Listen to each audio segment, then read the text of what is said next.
Welcome to the 20th episode of The Smartest People in the Room. If you've been following this series, you understand what we are doing, shining a light on incredibly smart, accomplished people and helping them share their stories from their lives and careers, as well as anecdotes about their past, present, and future. Today, I am pleased to welcome literally two of the smartest guys I've ever met, let alone had on our program, Steve Keller and Craig Havinghurst. Before we get started, let me take care of a little bit of business. First, to the audience, please feel free to introduce yourselves in the chat window. The reason we do these webinars is twofold. First, we obviously want to showcase really smart people and the amazing work that they do day to day in the industry. But the second reason is a bit more nuanced. Some of you may know that I am a music industry headhunter. By definition and function, I help people connect with companies. So in this series, my goal is to help you make such connections, and I invite you to take full advantage of the opportunity. Specifically, I invite you to engage with the speakers and the other attendees in the chat. Please introduce yourselves, say hello to your friends, and make some new ones. And ask questions of our speakers. We will try to address as many of those as possible during the interview itself. Also, I want to thank our sponsors for without their financial support, we could not do what we do. I want to thank First Horizon Bank, Bufkin Baker, Four Roses Bourbon, the Fairlane Hotel, Core Power Yoga, the Tennessee Entertainment Commission, Lightning 100, Tennessee Brew Works, Moo TV, Jive Printing, Project Music, and also Organics. So let's get the program started. Today's interviewer is a great friend of mine and a veteran of several previous Who Knew events, Craig Havinghurst. Craig is a Nashville-based author, journalist, broadcaster, and media producer who's been studying musical culture and the music business since the late 1990s. With academic background in literature, journalism, and public policy, Craig has reported for NPR, WPLN-FM, The Wall Street Journal, Acoustic Guitar, and other magazines. He was a staff writer at the Daily Tennessean from 2001 to 2004. Craig is currently music news producer for WMOT Roots Radio 89.5 FM, where he hosts the weekly interview and news feature show, The String, covering culture, media, and American music. He has a new Substack blog and newsletter called String Theories, which is accessible through Twitter, and his hashtag is @Craig Havinghurst. Sorry, C. Havinghurst, not Craig Havinghurst. C. Havighurst. Havinghurst, thank you. On a personal level, I've never met a more well-read or informed historian of music, especially Americana music, than Craig. He has spoken at several past Who Knew events and conducted interviews, including two of my all-time favorites, featuring Mike Mills from REM and one featuring Steve Cropper. He is an expert in the history of music, and today he is interviewing another friend of ours, Mr. Steve Keller. Steve is Sonic Strategy Director for Studio Resonate, Pandora's in-house audio-first creative consultancy. Prior to joining Pandora and SiriusXM in 2018, Steve was CEO of IV, his Nashville-based consultancy that specialized in the strategy, content, research, and management necessary for successful sonic identity initiatives. He's recognized as one of the world's leading experts in the field of sonic identity, blending art and science into award-winning audio strategies and creative content for a variety of global agencies and brands. With a degree in psychology and over 30 years of experience in the music and advertising industries, Steve's work explores the ways music and sound impact consumer perception and behavior. Recent experiments have examined the relationship between sound and taste, the existence of audio archetypes, how bias impacts the aesthetic benefits of music, soundscapes, and noise in healthcare settings. He is the recipient of the iHeartMedia Scholarship for Leadership in Audio Innovation, and is currently completing an executive MBA through the Berlin School of Creative Leadership. Please welcome Steve and Craig to today's version of The Smartest People in the Room. Take it away, boys. Hey, Tom. Thanks a lot, man. Really appreciate being asked to do this, and such a joy to chat with a guy who I have had many meals with, and we have batted around these subjects for years. Though, Steve, I've missed you not being in Nashville, not being able to nip across the street to the Athens family restaurant.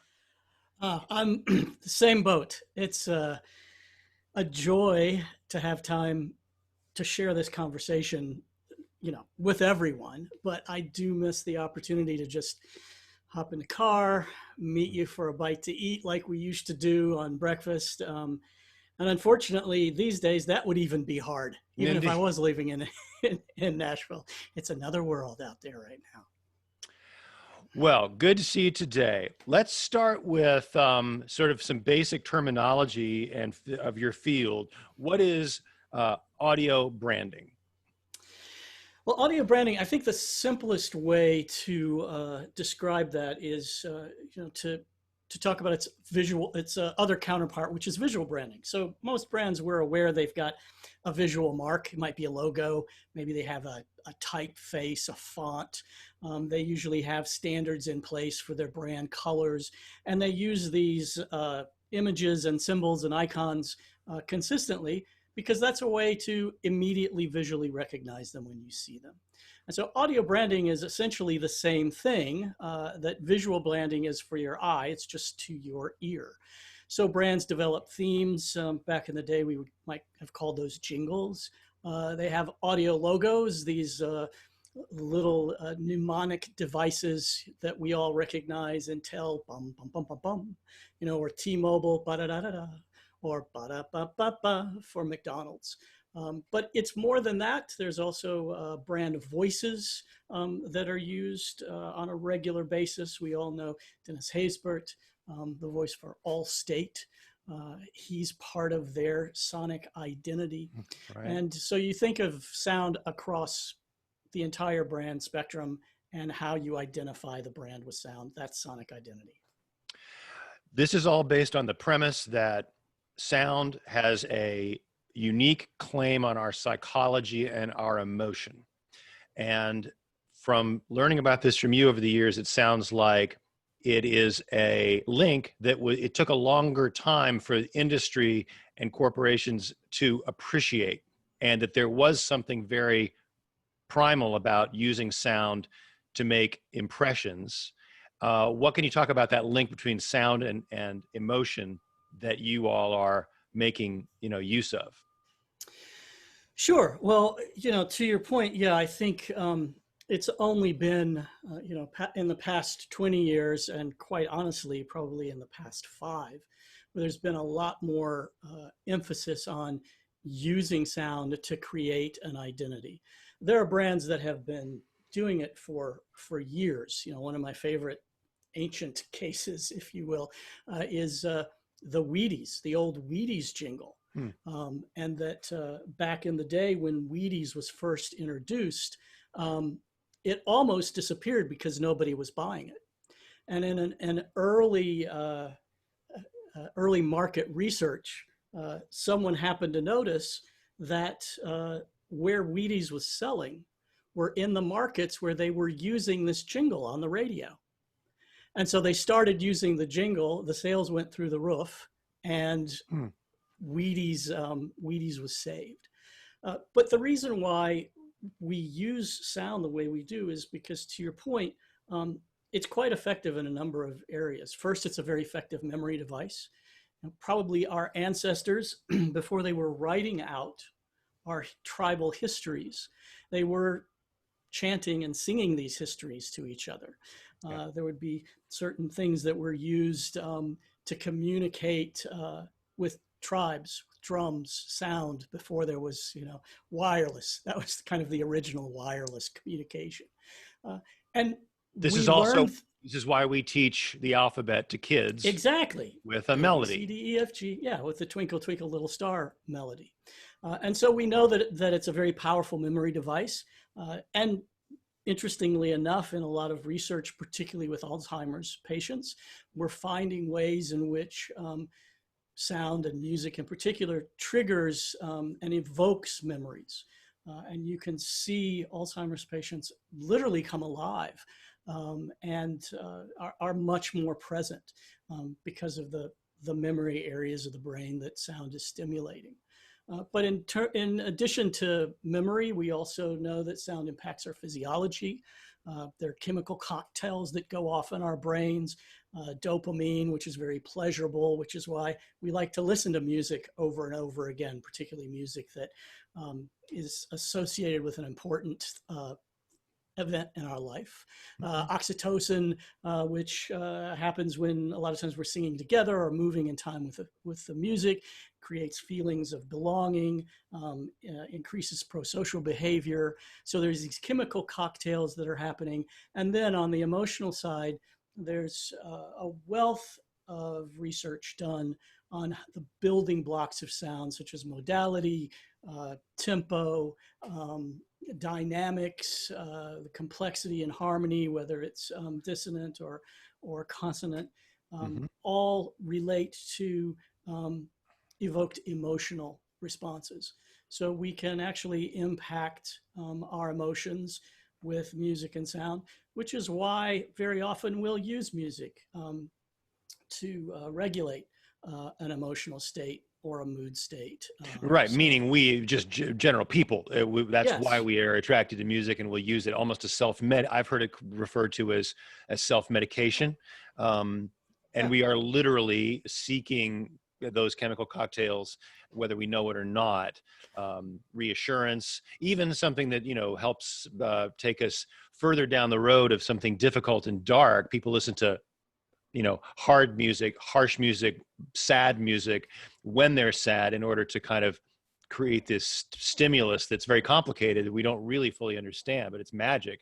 The other thing that I've always been really interested in sound and emotion is the speed, the quickness, because you mentioned our human ancestors and the ability to hear a threat before the next guy did.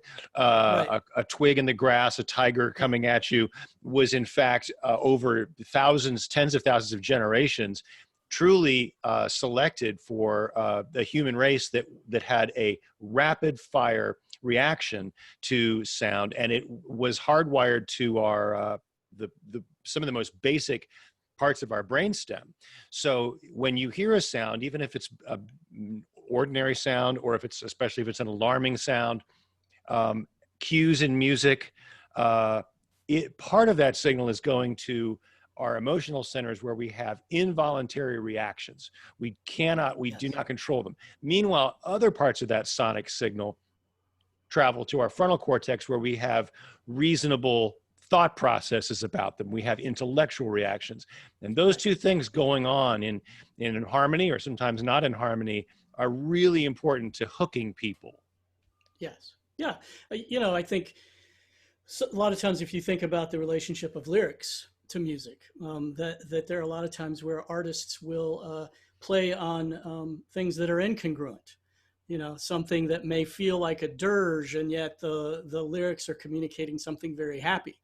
And so there's a disconnect as we're listening, and sometimes that can be, very engaging.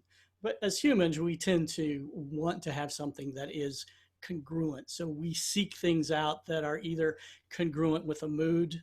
You mentioned that, there are times where when we're sad, very often we do like to listen to sad music. It is kind of congruent with our mood. And while the arousal of sad music tends to be lower, it can still be perceived as being pleasurable. And that's a very important driver in all of this. And as you said, the literal wiring in our brain for the auditory part of our brain, as opposed to the visual network, is much less complex. And so our reflex time is anywhere from, I think it's 20 to 100 times faster to sound. And interestingly enough, it's not just the response to sound, it's also response to the placement.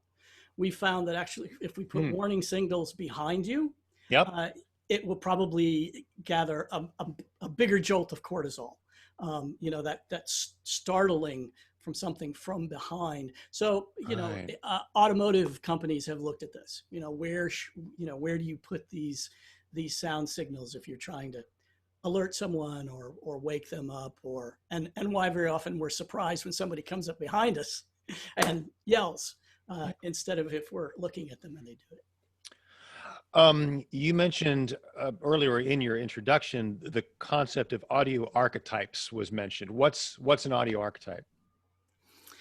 Well, we've been talking a lot about emotion, and in my world, in advertising, very often we get things that are called briefs, which are basically coming from an agency or a brand that are helping you understand emotionally what they're trying to evoke. But a lot of these briefs have very similar emotions. We want it to be happy, we want it to be playful, we want it to be assertive. And so in thinking about these emotions, how do you communicate that? And is there any difference or degree of emotion? And I was speaking at a conference in Dubai, and at the last minute was asked to do a presentation on music and storytelling. So coming from Nashville, we're all really familiar with the ability to tell stories through music. But I thought about it from a psychological perspective. And there was a psychiatrist by the name of Carl Jung, and he developed this idea of archetypes in the collective consciousness that basically he noticed in the stories of cultures, diverse cultures across a broad range of history, that there were themes and symbols that would continually be used and evolved. And he posited that maybe there was this collective unconscious that universally is being drawn from. And so for this presentation, I got to thinking about that idea and thinking about music in terms of archetypes, like a lover or an outlaw or a hero or an innocent. So these are almost like characters, personas that exist, that define a framework. And as I thought about that, the first part of the presentation, I actually pulled some pieces of music that I thought kind of manifested these archetypes. And then the second part of the presentation, I took a commercial that we had worked on and didn't change anything in the commercial at all, simply changed the soundtrack. So one soundtrack was the lover, another was the jester, another was a hero. And it was amazing to see the response that I was changing the entire narrative of the story simply by changing the music that was playing underneath. And that prompted me to start using this with some of our clients. And the more it started to take off, the scientist in me kicked in. Mm-hmm. I sometimes, you have to question whether you have something that's actually brilliant or if it's bullshit. Sometimes you don't know. Mm-hmm. So I actually did some research into this with a couple of folks from Goldsmiths University in London. And what we found was that composers, without being prompted, if we gave them a narrative framework, an archetypal framework, they were using similar musical tools to like dynamics, tempo, frequency, pitch, attack, decay, to communicate these archetypes. So we developed some ideas of what these archetypes were. We let an algorithm choose pieces of music out of a music library and then played those to a panel of listeners, and found that they were able to deduce the same archetypes. Mm-hmm. So what this means is we're not just relating to music in terms of emotions, we're relating to music in terms of meaning. And so we can use music to bring in not only emotion, but to bring about a meaning. And if you think about that in the context of our world today and politics, without going deeply into right, left, Republican, Democrat, but really looking at the power of music traditionally that can be used in protest or propaganda or resistance, and how a lot of that simply isn't about emotion. It really is about creating a narrative by the way you're using the sounds. Yeah. Actually, you make me think, I've never thought about this quite in this context before, but you make me think about why Star Wars caught on at such a deep level, so globally. There was a conscious effort by the filmmaker, the writer of the story, to use historic and mythological archetypes. Then Right. you get a really talented, really aware composer in John Williams, who defines themes and assigns themes to characters. Then you have, in what was really innovative, sound design. So you have audio cues coming from key characters that tell stories. And that movie got under everybody's skin. It got deeply in our collective unconscious and consciousness. And I think we talk about the special effects a lot, but I think that the audio design, which was very thoughtful for its era, was one of those reasons. Yeah. Uh, Let me just add one little comment there. Yeah. To that point of Star Wars and this idea of the use of music as resistance, which is essentially taking a piece of music that was created for one thing, but then appropriating it in another context as a form of resistance. And if anyone caught in some of the videos online of the protests in Portland, there was a moment outside of the federal building when one of the protesters actually had a boombox and turned on the Imperial March. And so you're seeing the protest with bum, bum, bum, bum, bum, bum, bum, bum, bum. And all of a sudden it has recast the context of the federal presence there as the stormtroopers. So again, a simple use of music in a live situation to create a context. Wow. So I think it's just really powerful when you start seeing some of these things happen in the real world. Let's talk practical life a little bit about what your role in the Pandora universe is and how your background led you to this world of Studio Resonate. Because most people, I didn't know that Pandora has essentially an advertising agency and that audio and audio branding is just a giant part of it. So what's the quick story there? Quick story is, and a lot of folks, I see a lot of familiar faces in the audience out there. So hello to all of you. You kind of know some of my story, but I grew up with music being a part of my life since I was a kid. Took piano lessons in grade school, taught myself how to play the guitar, wrote songs in high school because it was a fairly effective dating tool, but never thought about it as a career. Went to university, studied psychology, and graduated. Was going to head to grad school, but then actually, not really an aha moment. I just gave myself permission to think about doing something different, and decided to go down the track of seeing if I could do something with music, and briefly dabbled with the idea of being an artist and a writer. But the detour in my life took me to Nashville, and I found out very quickly that there were a lot of other people that were way more smarter people in the room on that front than I was. But I had a knack for production, and through a lot of work on the production side, the composition side, started working in the advertising industry, found that I really just loved advertising. And in 2005, brought these three worlds together: the music and entertainment, psychology and research, and the marketing and branding and advertising. Brought them together in a company called IV, which I started with a few other partners there in Nashville. And we grew that into an audio consultancy, where we were using my background in psychology, a lot of the research that was out there, to begin to work with brands and advertising agencies to help them think about sound more than just a piece of music in a commercial.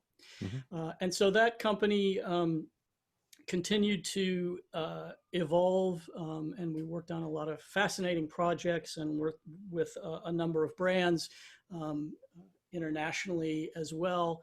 We had opened an office in Frankfurt, Germany, doing a lot of international work.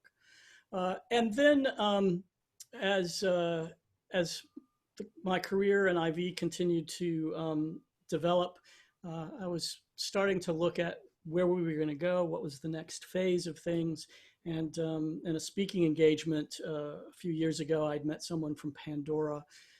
They invited me to speak at Pandora, started doing a few projects with them here and there, and then asked us to work on developing their sonic identity. And through the course of that, it just became very clear that there was an opportunity for me at Pandora to do all the things that I love doing, but with the challenge of a wide variety of people, on the science side, on the performance side.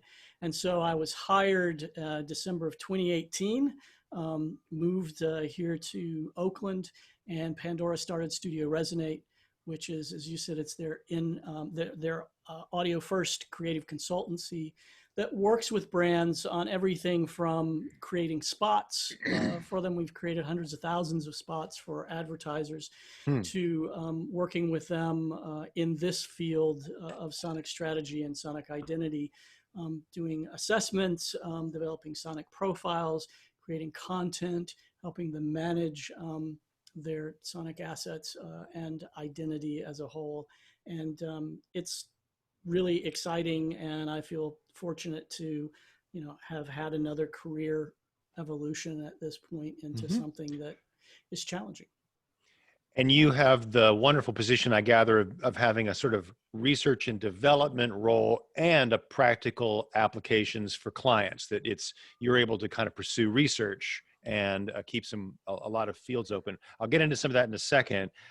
One of the things that I wanted to convey to the audience that you've impressed on me about this field is that many companies, as they develop a marketing plan and a marketing strategy, will often think of sound and audio components as an afterthought. And you used to talk about how critical it was to be at the table at the outset of a marketing strategy, and it has to be really comprehensive, and it has to be consistent and clear across the corporate environment. Can you give us an example of what that would be like, where a company might be giving dissonant, clashing components of their audio branding in one play in a store versus on a TV commercial that don't match up?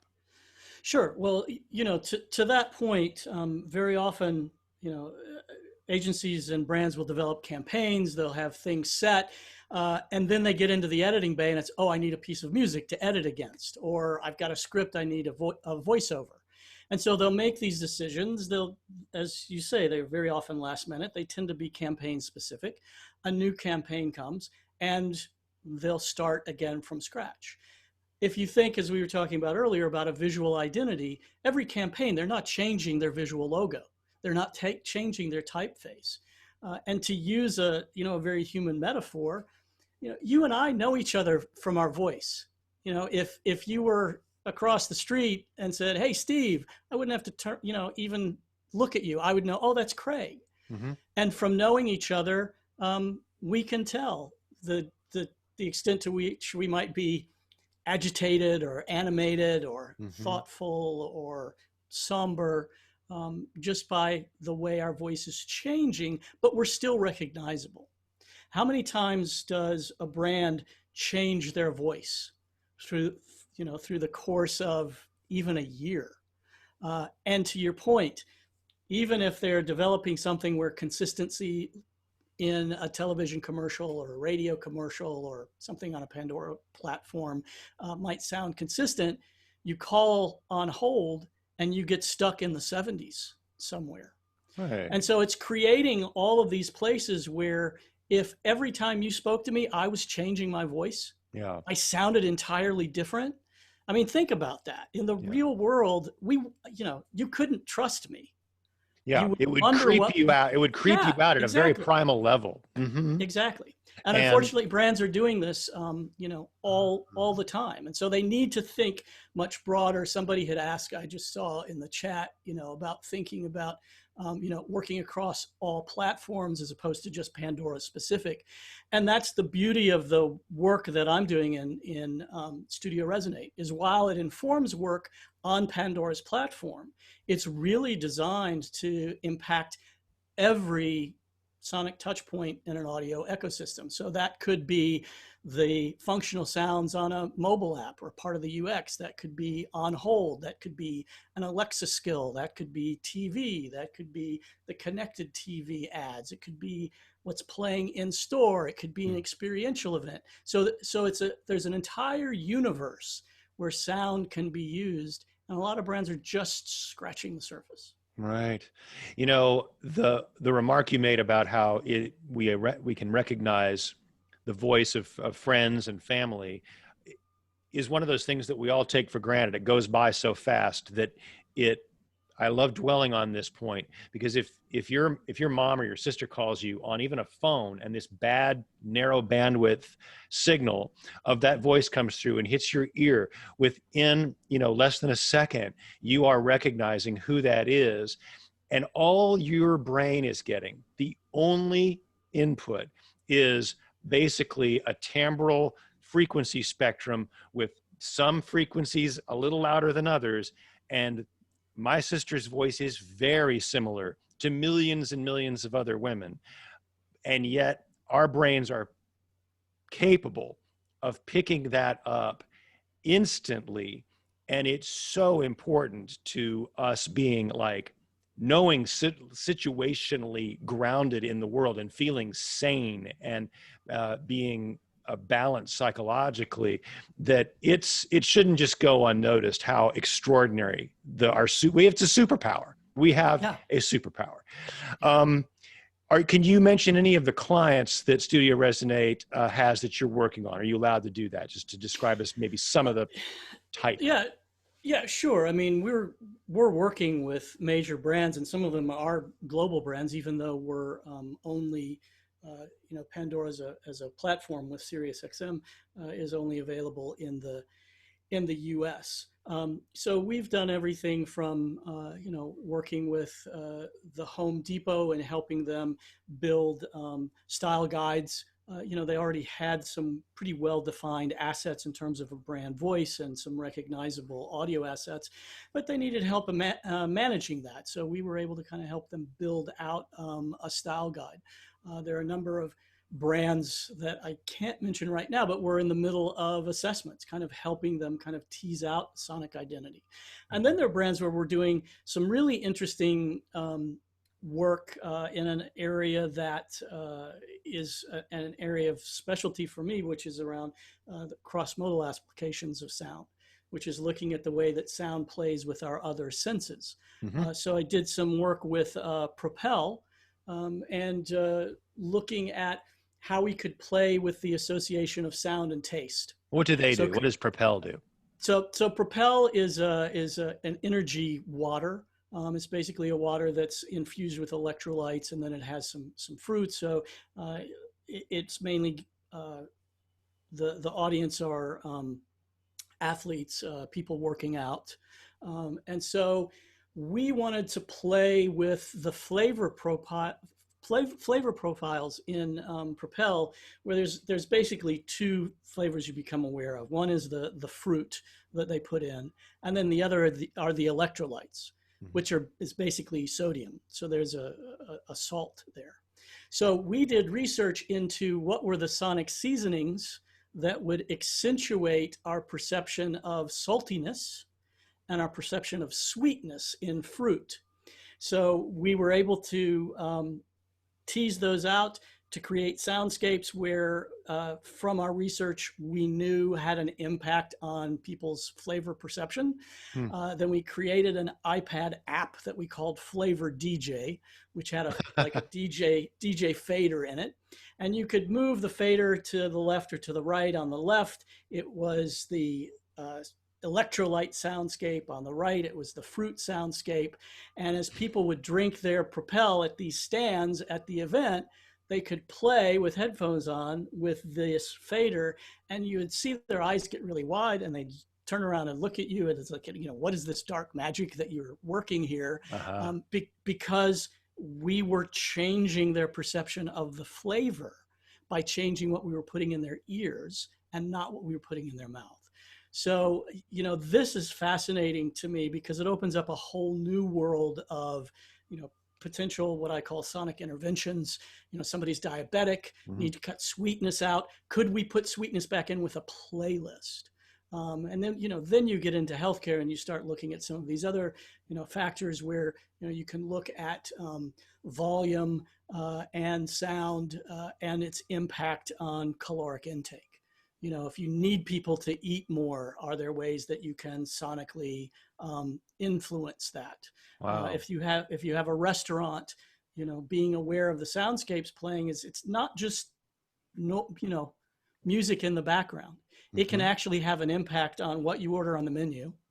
It can have an impact on the flavor of the food. Really loud, noisy restaurants, a couple things tend to happen. One, you eat more. And two, it dulls the flavor. Now, as a restaurant, you might say, oh, I want people to eat more. But you have to stop and remember the number one complaint in a restaurant is not the food. It's the noise level. Yeah. So we have some restaurants in the Bay Area that the Myers, anybody who might be familiar with Myers Sound, husband and wife team that started to create these sound systems that were very often used for concerts.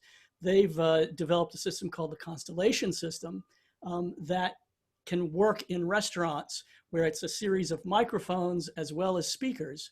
It will pick up your table conversation and direct the conversation back down to the table so that you don't have problems hearing each other. The music is still able to be perceived. There are treatments on the walls, kind of like in studios, to control the sound. And using an iPad app, you can change the physical modeling of the room just with the sound system. And what it does is it keeps people from having to talk louder. Because there's another thing in groups we call the Lombard effect, which is basically the sound of my voice has to be about 6 dB above the noise level of the noise floor, or I can't hear.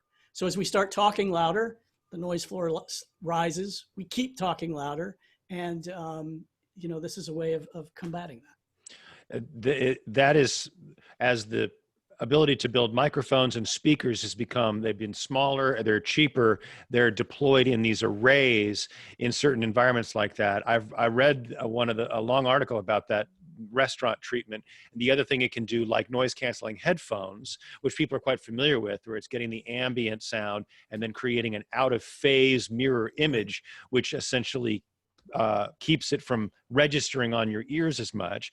They can do that in the restaurant as well, so that suddenly the ambient noise apparently to the listener goes down.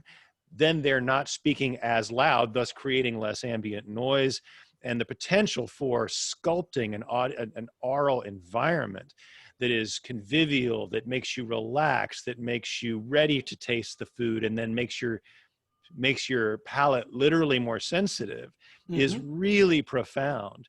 Now, this all takes me back to participating in one of your trials, one of your experiments here in Nashville, where you had a gathering of folks at a restaurant. We were served plates of food. Yep, it was wonderful. And we were, yes, as I remember, either seeing if the sound affected our perception. I think it was on a spiciness scale. Spicy. Yep, that's what. What do you remember about that piece? And was that a breakthrough for you? Yeah, it was a breakthrough in for a couple of reasons. It was my first real foray into looking at this scientifically and modeling it that way, but also because there hadn't been a lot of research around spiciness or the heat of a dish. And without taking too much time in going into the research itself, it's available online. You can go to my LinkedIn page, and under the publications, you'll see it there. But what we found was that fast tempos, a little bit of distortion, fast attack, fast decay, and as you might suspect, some cultural cues. So rather than a very in time beat, something that's a little more syncopated, maybe suggesting, a salsa, if you will, or a Brazilian samba, tends to, you combine all those ingredients together into a soundtrack. And we found that when people were tasting a dish that was spicy, if they had headphones on listening to the soundtrack, they would rate it as tasting even spicier than someone who wasn't listening to the soundtrack. Wow. Mm-hmm. But the really surprising piece was that if people were tasting, let's say, a mild salsa, and they were listening to our spicy soundtrack, they actually would rate that salsa as tasting less spicy than somebody who was tasting it and not listening to it. And we think the takeaway there is that part of what's happening is a priming effect. And so this music, these soundscapes, are basically priming the brain, saying, something's going to happen here. This is going to be spicy. Yeah. And if it's spicy, it amplifies it. If it's not, or even mildly spicy, the brain says, oh, that wasn't exactly what I was expecting. It's really not all that spicy. So, when we think about creating experiences in our life, or as a brand creating an experience, this goes back to the idea of how do we combine our senses in a way to create these congruent experiences. I did a piece of work recently that, again, on LinkedIn or on my Twitter feed, there was some work I did on color and sound associations.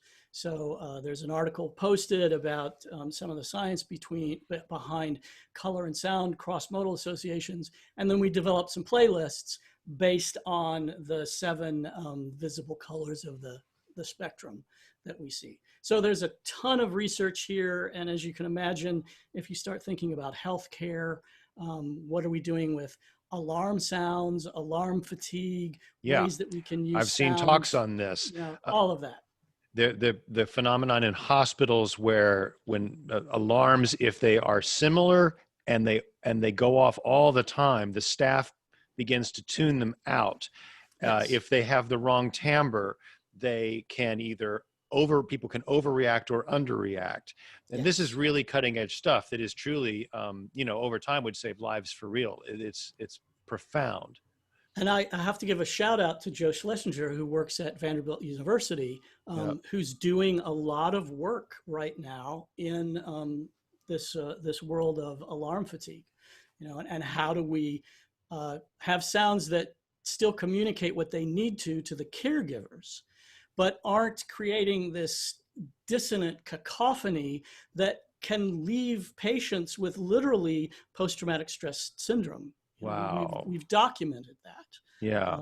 So again, anybody that's interested in this, there's a piece of research I did with Charles Spence from the Cross-Modal Research Lab at Oxford called Medicine's Melodies, that gives you a wide range of a literature review of all of this, the science around the impact of music, noise, and soundscapes in healthcare.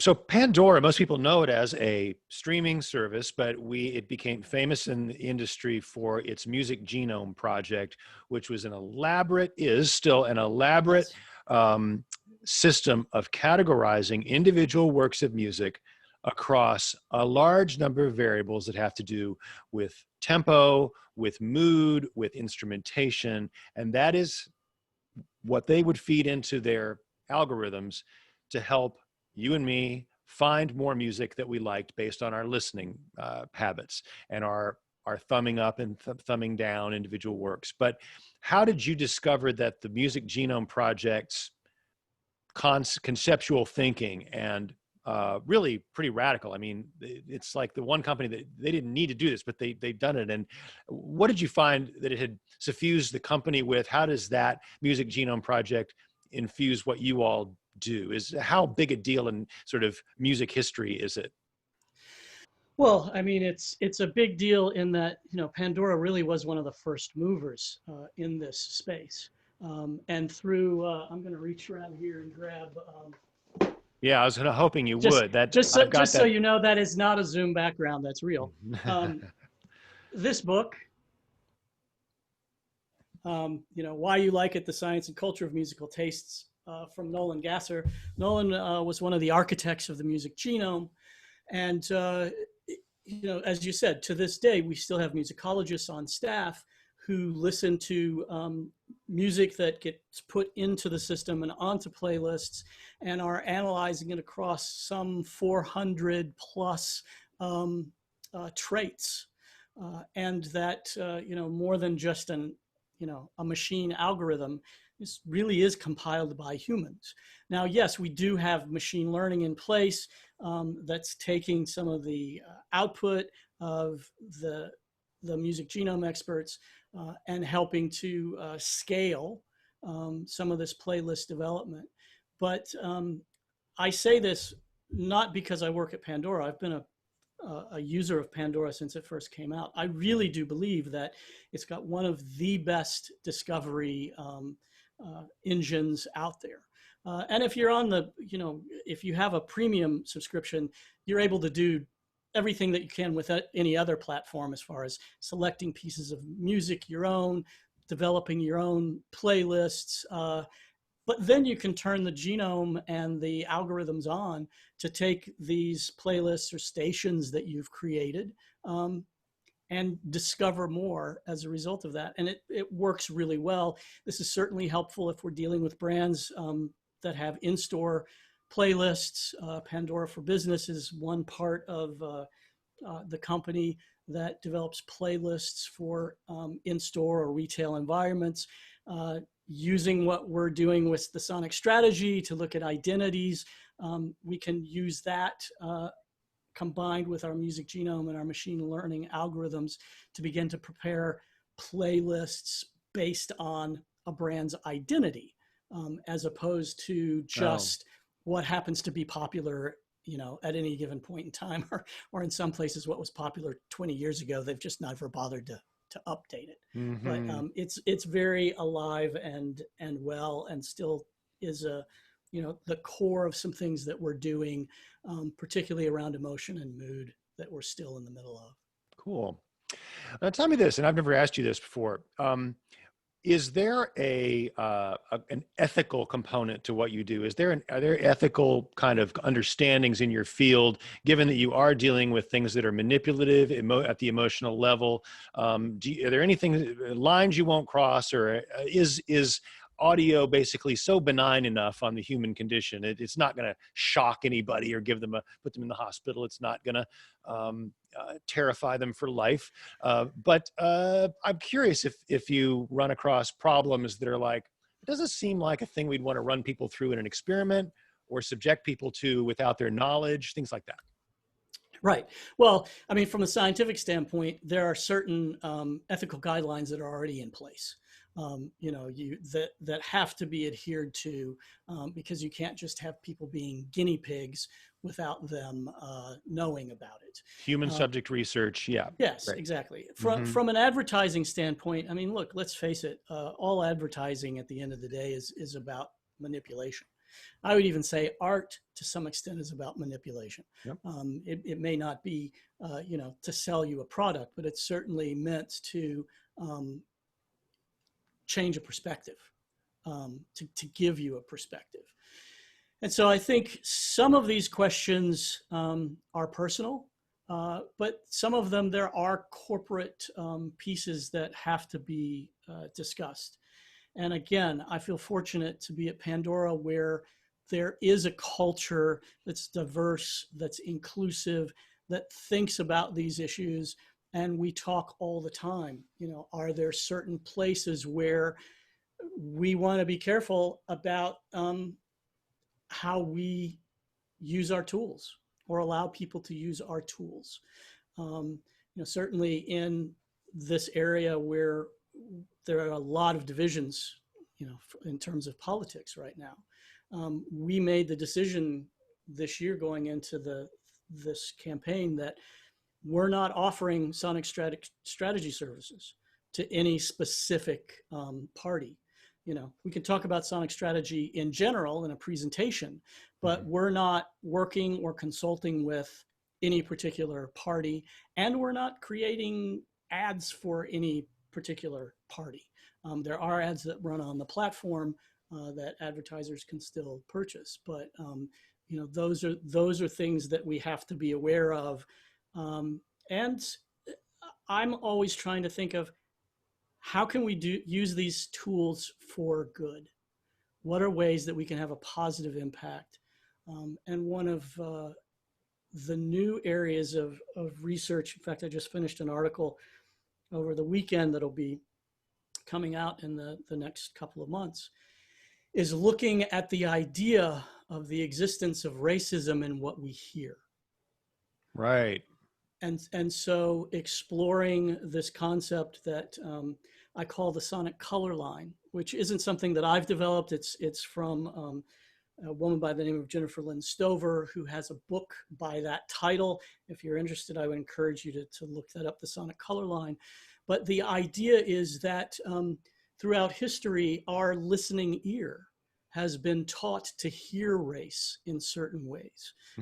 And you can look at the development of radio, the way in which in the early days of radio, it wasn't blackface, it wasn't white people, dressing up, putting on blackface and in vaudeville, but there was certainly black minstrelsy through voice, like the Amos and Andy show, a couple of white 100%. guys, characters. And so, there are these tropes that have developed that we think of race very often visually, or what's in a text. But what if, the way we hear our cities around us? What if the way that we talk to each other? What if our perception is being formed by what we're hearing and not just what we're seeing? And so we're talking about that here at Pandora. When we have advertisers for the general market, by default in advertising, usually the general market, we think, oh, a white voiceover. Well, why are we defining the American voice as white? So these are really difficult, complex questions, and we don't pretend to have the answers to them. But there are, some research we're beginning to do, trying to understand it better so that we can help our clients make better decisions. Yeah, and given that we're in an era of hyper targeting, and that Pandora's service can tell what zip code a listener is in, or even neighborhood, a national ad campaign, you could imagine a client saying, well, we want a white voice here, a woman here, a black voice here, a Hispanic accent, same copy, but we want that distributed by zip code based on who we think is most likely to be listening. There is a great debate about whether that is in the tradition of pretty normal target marketing and the kinds of things that have been going on. What signals do I trust? And that's pretty normal. And it could also be used pretty perniciously. So it must be fascinating. I'm going to keep my eyes on the column here for questions from our viewers. We appreciate that you all are out there. Tom was interested in quickly, how large is your Pandora team? How big a group are you working with? Maybe start with Studio Resonate. Yeah, in Studio Resonate, I think we've got about 70 folks. Copywriters, producers, strategists, creative directors, designers. The Pandora fold as a whole, I think I haven't seen the latest stats, but I want to say we're around maybe 2,500 employees. That could be low, but Sirius purchased us last February. So now we talk about the Sirius Pandora, and I think we're close to maybe 7,000 employees total in that entire network. Then we manage the ad inventory for SoundCloud in the U.S. Wow. We're managing ad inventory across other platforms. So from an ad perspective, we're managing ad inventory for probably around 75% of digital audio in the U.S. Wow. I want to ask some technology questions. Sure. Where are things going? You're wearing some groovy in-ear Bang & headphones. Olufsen. More often, we are now seeing devices like that with a microphone, which can then be altered to hit your ears. We're into a world of augmented reality. We're into a world of haptics where that can be given subtle physical cues. What are some of the exciting directions that you all are looking at to think that it could amplify the audio psychology? Well, certainly voice, is with your Alexa, your Google, Apple Home. We've created our own internal skills. Pandora has its own voice activated platform on Pandora to try and make it easier so that you don't have to use some of the standard language. You can say, play my relaxing playlist, give me something else that sounds like that. I want something different. And so it kind of recognizes those cues. I think as we get more into biometrics, where, maybe a pulse rate, a tempo, you could have playlists that play along with that. As we get into some things around facial recognition and connected homes, you could walk into your home could actually intuit, has it been a stressful day? Do we need to lower the lights and relax the music a little bit? Or, is this the time of day where you want things to be a little more exciting? You want things to move a little faster, and ways in which the environment can respond to us sonically. And I think that kind of taps into a lot of healthcare, mental states, things we could do around our own meal times and creating experiences and environments. The sky's the limit. But I think at the end of the day, what's important to remember is that sound is a multisensory experience, and that with the celestial jukebox in the sky, we can get lulled into just having it play away in the background instead of taking moments to really intentionally listen, which is why I like vinyl, because I have to touch it, I can smell it, I can put it on. If someone's with me, we're listening to that. And those rituals, even in today's technological age, are still hugely important to us as humans, and to community and to developing empathy. And, it's the danger that I see as we've moved into such tribalism that we no longer are even participating in rituals together. We're creating our own rituals that do nothing but, kind of maintain these silos that we've put ourselves in. Headphones are kind of the ultimate, personal isolation booth. They can be used other ways, but do you have any numbers or knowledge of whether at a certain generational point we are going to see the normal person spending their days with connected audio devices on their head, in their ears, or implanted, so that the option of giving people audio cues and everything from your GPS to your entertainment to, information that would be, you'd be receiving in an augmented reality kind of way. Do you think that it's going to be more than 50% of people under 50 in a few years? It's really hard to know. I mean, the reality is you look around and you usually see people wearing headphones now. You usually see people looking at devices. Certainly there are generations coming up that's how they're used to communicating with devices. And now we're speaking to our device instead of texting in, what we want to send in a text, we just speak it in. And so this connectivity is there. It's growing. We're already doing things on Deutsche Bahn in Germany.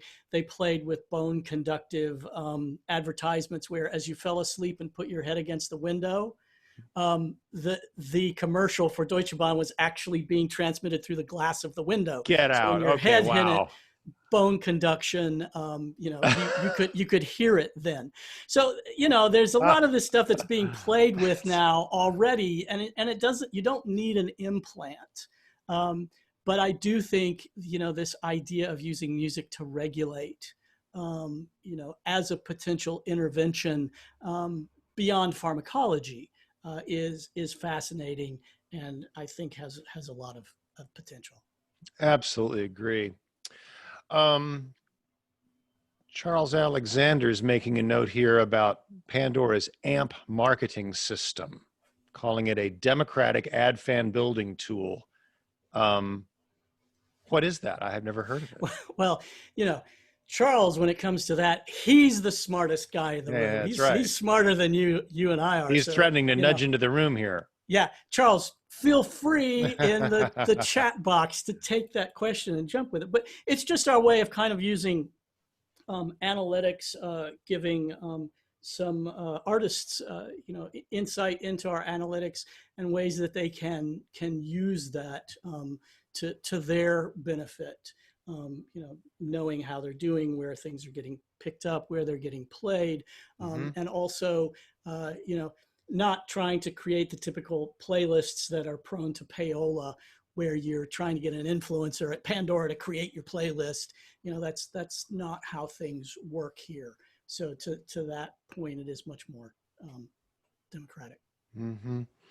Well, the potential is kind of wild, because when you do realize that there's the speaker in the home, and the speaker in some ways is able to keep track of whether it's somebody is solitary, or whether they're a family of 4 or 10, whether there's somebody that has social gatherings all the time or very infrequently.